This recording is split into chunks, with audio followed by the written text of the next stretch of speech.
लंबे बाल वाली सास। सास बहू की उम्र में माँ बेटी जितना फासला होता है, लेकिन फिर भी ना बहू को सास में माँ और ना ही सास को बहू में बेटी दिखती है। कैसे? ओहो, ये बाल भी ना संभाले नहीं संभलते, इतने लंबे और काले। देखने वाले तो कहते हैं कि बहू सास और सास बहू लगती है। कौन है ये लोग माँ जी? मुझे तो नहीं दिखते जो सास को बहू समझ रहे हैं। अरे चल छोड़ ना, जा चाय लेकर आ जा और किचन में मेहंदी भिगा देना। और हाँ, दोपहर को पार्लर वाली आ रही है मेरे हेयर स्पा के लिए, तो जरा गर्म पानी तैयार करके भाप की तैयारी भी कर देना। बहू खुद के बाल देखती है जो सूखे, बेजान और बेतरीके से बंधे होते हैं। बहू किचन की तरफ जाती है। यहाँ खुद के बालों को संभालने का टाइम नहीं है, ना ही पैसा, लेकिन सास के बालों पर इन्वेस्टमेंट देखकर हैरानी ही होती है मुझे तो। दोपहर को पार्लर वाली सास के बालों को देखकर बोल पड़ती है, ओहो, ये कैसे बाल कर लिए आपने? 2 हफ्ते से मुझे बुलाया नहीं ना, तभी। अरे वो बहू के कारण। मेरे कारण? मैंने कब मना किया था आपको किसी चीज के लिए? अब तू ही मायके चली गई थी ना, अब मैं घर का खाना बनाऊं या फिर बालों की केयर करूं?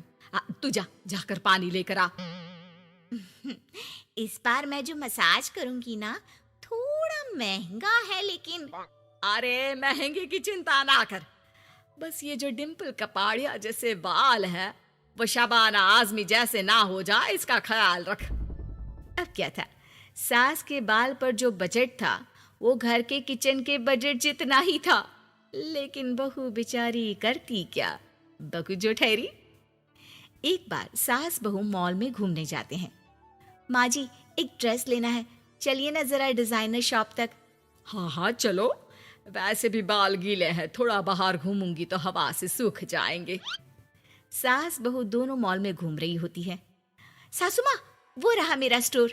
अरे रुक, क्या है ये? जावेद हबीब। अरे चल तो जरा देखे तो। हाँ चलते ना माँ जी, बस एक ड्रेस ले लूं।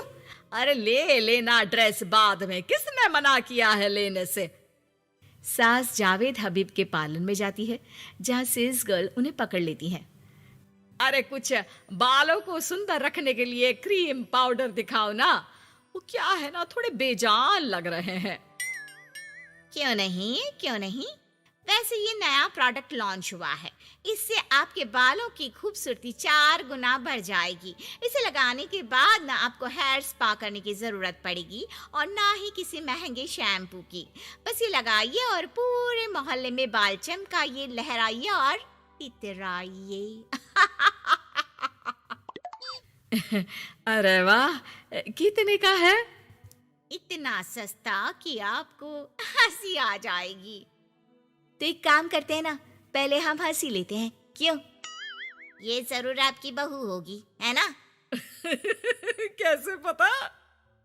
अरे भला कौन सी बहू चाहेगी कि सास के बाल सुंदर दिखे? मुझे नहीं लगता कि आप ये प्रोडक्ट ले पाएंगी। एक काम करिए, फिर कभी आइएगा। अरे ओए, पैक कर दे इसे, और सुन, 2 पैकेट पैक करना, और आज के बाद किसी सास बहू के बीच लड़ाई लगाने की कोशिश ना करना। सेल्स गर्ल मुस्कुराकर साथ खड़ी दोस्तों को देखती है और सामान पैक कर देती है। उन लोगों के जाने के बाद, देखा मैंने कैसे खेल खेला? बहू मानती तो मुसीबत, और ना मानती तो भी मुसीबत। वहीं सामान लेकर सास भी खुश बाहर निकलकर बहू से कहती है, अरे वाह बहू, अब देखना मेरे बाल ना और ज्यादा सुंदर हो जाएंगे। अब तो लोग मुझे देखकर जलने लगेंगे। वैसे जलन से याद आया, तुझे भी तो ड्रेस लेनी थी ना, चल ले लेते हैं। रहने दीजिए, पैसे किसके पास है जो ड्रेस ले लूं? आप तो अपने बाल लहरा लहरा कर इतराइए। मैं कोई पुरानी ड्रेस ही पहन लूंगी। चलो वो भी ठीक है बहू, देख हमेशा ना फालतू खर्चे से बचना चाहिए। मैं बिल्कुल फेवर में नहीं थी तेरी नई ड्रेस के लिए, फिर भी तुझे मना नहीं कर पा रही थी। बहू के तो मन में आता है कि सास की इस बात के बाद वो उन्हें इतना अच्छा करारा जवाब दे, लेकिन चुप हो जाती है। सास का बालों को लहराना और इतराना यूं ही चल रहा था। एक दिन, माँ जी, न जाने क्यों चक्कर आ रहा है, लगता नहीं कि मैं काम कर पाऊंगी, मैं अपने कमरे में आराम करने जा रही हूँ। थोड़ी देर बाद पति भी आ जाता है। माँ, शिखा को कहीं देखा क्या? आज बहुत दिनों बाद घर की रसोई से इतनी अच्छी खुशबू आ रही है। मन तो कर रहा है कि बिना चेंज किए ही खाना खाने बैठ जाऊं। अरे बेटा, खाना आज मैंने बनाया है तो घर तो महकेगा ही। तेरी बीबी बीमार बैठी है। पति हैरान होकर पत्नी के कमरे में जाता है, जहां वो आराम से तानपुरा का शो देख रही थी। अरे, माँ ने तो बताया कि तुम ठीक नहीं हो, पेट में दर्द है। अरे नहीं नहीं, वो ना मेरा फेवरेट म्यूजिक शो आने वाला था। अब माँ की तो आदत पता है ना, ये बना दो, वो बना दो, ये दे दो, वो दे दो, तो बस मैंने बहाना बना लिया। पति बीवी की बात पर मुस्कुराता है और वहां से चला जाता है। दरअसल शिखा को म्यूजिक का बड़ा शौक था और उसके पसंदीदा संगीतकार उसके शहर में थे और संगीत की क्लास लेने वाले थे।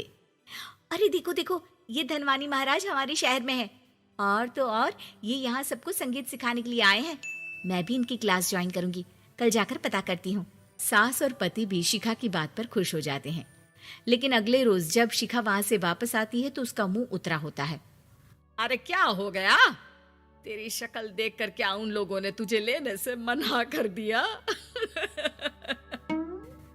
पहली बार बहू सास के ताने का कोई जवाब नहीं देती और चुपचाप जाकर कमरे में बैठ जाती है, जहां पति कहता है, अरे क्या हो गया मेरी अनारकली, क्यों मुंह लटका रखा है? अरे कुछ नहीं, बस ऐसे ही। सास कमरे के बाहर जाकर खड़ी हो जाती है। अरे मुझे तो बताओ, क्या हो गया? शिखा रोने लगती है और रोते रोते बताती है कि वो लोग 1 लाख रुपए में कोर्स करा रहे, मैं इतने पैसे कहाँ से लाऊं? पति भी चुप हो जाता है, क्योंकि वो जानता है कि इतने पैसे का तो वो भी इंतजाम नहीं कर पाएगा। देखिए ना, कैसे अपनी कला को बेच रहे हैं, लेकिन गलत भी क्या है, नामी गिरामी है। अरे कोई बात नहीं शिखा, मैं कोशिश करता हूँ किसी से उधार लेने की। जब कोर्स करके तुम खुद की क्लास खोलना, उससे जो पैसे आएंगे उससे फीस भर देना। पति कई लोगों से बात करता है, लेकिन उसे कहीं से पैसे नहीं मिलते। शाम को मुंह लटकाकर पति घर आता है। मैंने काफी कोशिश की, लेकिन कहीं इंतजाम नहीं हुआ। अरे कोई बात नहीं, मैं भी ना क्या करूंगी म्यूजिक सीखकर। वैसे भी कल आखिरी दिन है पैसे जमा करने के लिए, अब इतनी जल्दी कहाँ से आने वाला है पैसा। लेकिन अगले दिन, बहू ये ले पैसे, जा जाकर अपना नाम लिखवा दे संगीत की क्लास के लिए। बहू इतना सारा पैसा देखकर दंग रह जाती है। अरे माँ जी, आप कहाँ गई थी अभी, और ये इतने सारे पैसे कहाँ से आए? सास मुस्कुराकर पीछे मुड़ती है और बहू को अपने सर के बाल दिखाती है, जो अब छोटे छोटे होते हैं। मैंने ना अपने बाल उस विदेशी कंपनी को बेच दिए, जो बाल के बदले में पैसे देती है।